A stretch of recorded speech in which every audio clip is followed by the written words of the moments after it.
What's up, Taiwan? I'm Ethan Liu with 10 minutes of news from here in Taiwan and around the world. Residents of a district in Tainan are protesting plans for a gas-fired power plant that will be built near residential areas. The proposed plant is part of an initiative to see Taiwan achieve net zero carbon emissions in under 30 years. Sally Jensen has more.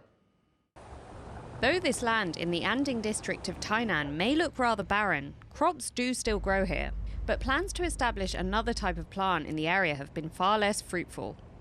Earlier this month, the Dual-Way Power Company announced a project to build a gas-fired power plant on this plot.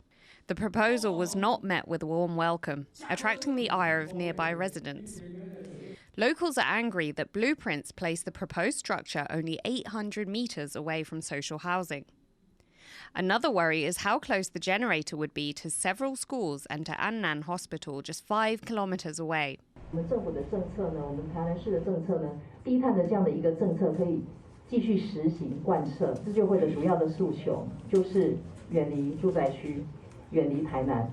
安定区就是一个台南市的市中心，怎么会把一个厕所放在一个我们市中心呢？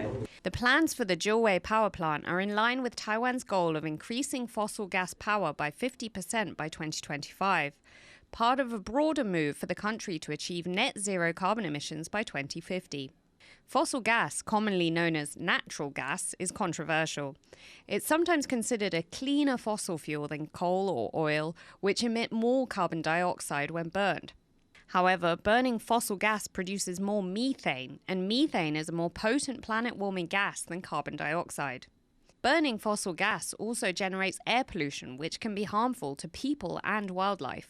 天然气它相对于燃煤是它的排放跟空污的排放，就是无论是在碳或是空污都是相对比较少。对，但是它毕竟还是火力发电，那还是会造成不少的排放。 对，那所以其实终极的目标还是希望说，再生能源的比例可以大幅的提高。Dual-Way Power has responded to the backlash, saying that it is following regulations. Tainan's authorities are also trying to reassure the residents and are working to establish a dialogue between locals and the power company. But while the matter awaits resolution, for many people in Anding, the prospect of a gas-burning plant being built near their homes has left a foul smell in the air. Howard Zhang and Sally Jensen for TaiwanPlus.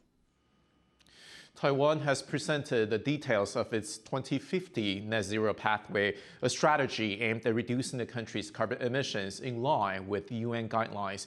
But civil society groups have criticized the plan, saying it contains a number of shortcomings. Sally Jensen has this report.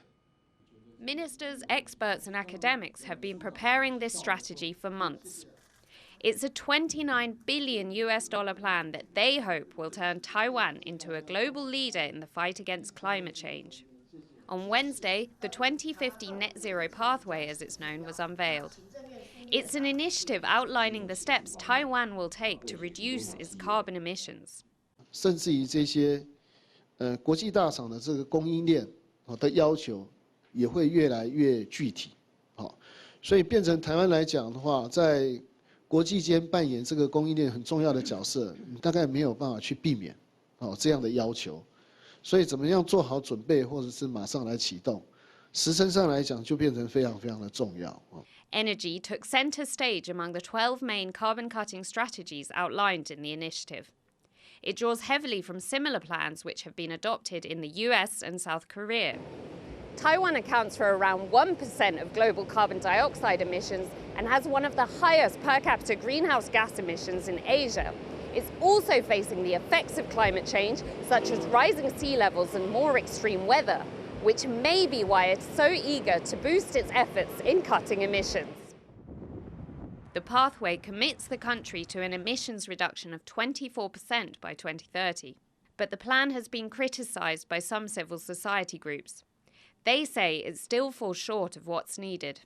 我们认为这个目标非常不积极，有一个很重要的原因是在这个工业转型上面，其实是做得相当的不足。但是在近零12项战略里面，其实目前并没有一个重工业转型的战略，就是工业转型的内容是分散在比如说资源循环或者说在节能的战略里面，但是对于整个这些耗能产业或者说我们说的这些南减产业，它要怎么去转型，其实中央政府没有一个统合的一个战略的规划。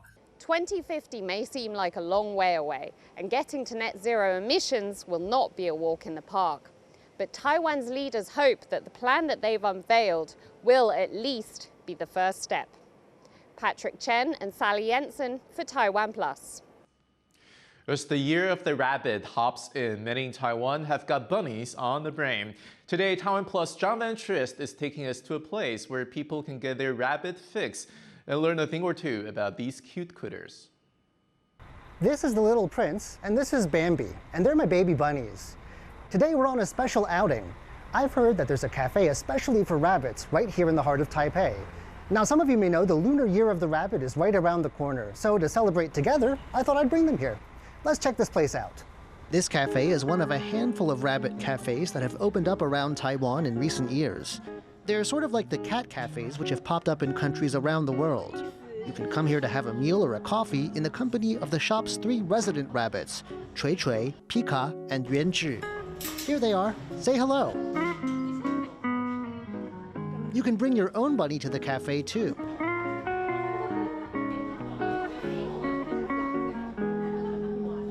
Sometimes groups of rabbit lovers even book the whole place for a rabbit gathering, with as many as 30 bunnies coming together for a play date. You'll also find bunny-friendly items on the menu, like a fruit and veggie platter. And they've turned the basement into a bunny play space. Bambi and Little Prince are quickly at home here. Look at them go.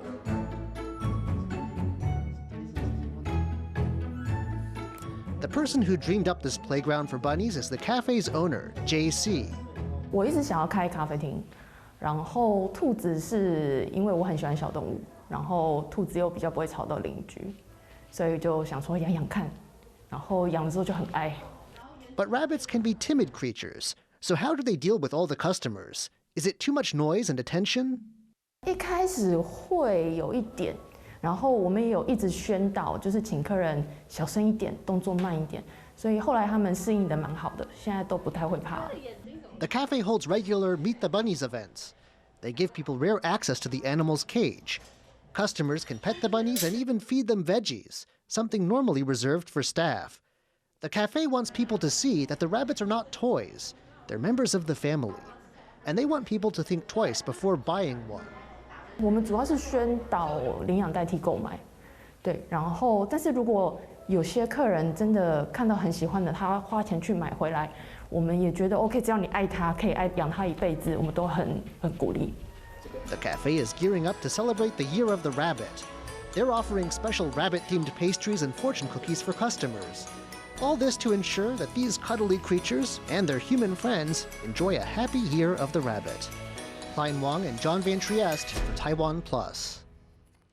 An underwater mailbox off the coast of Taiwan's outlying Green Island is getting some shore leave. The mailbox is shaped like a batfish and usually sits just over 6 meters below the surface. It is popular with divers who can leave postcards there to send to their friends and family. But this year's northeast monsoon is stirring up the ocean and making it difficult for divers to reach the mailbox. So local authorities have moved it ashore where you don't need a snorkel or scuba gear to reach it. They say it will be kept there until the end of April. Thank you for watching What's Up Taiwan. Remember to download the TaiwanPlus app for more stories from Taiwan and around the world. Finally, today we leave you with images of giant panda Yuan Bao at Taipei Zoo learning to be independent from her mother Yuan Yuan. I'm Ethan Liu. Happy Lunar New Year, and I'll see you next time.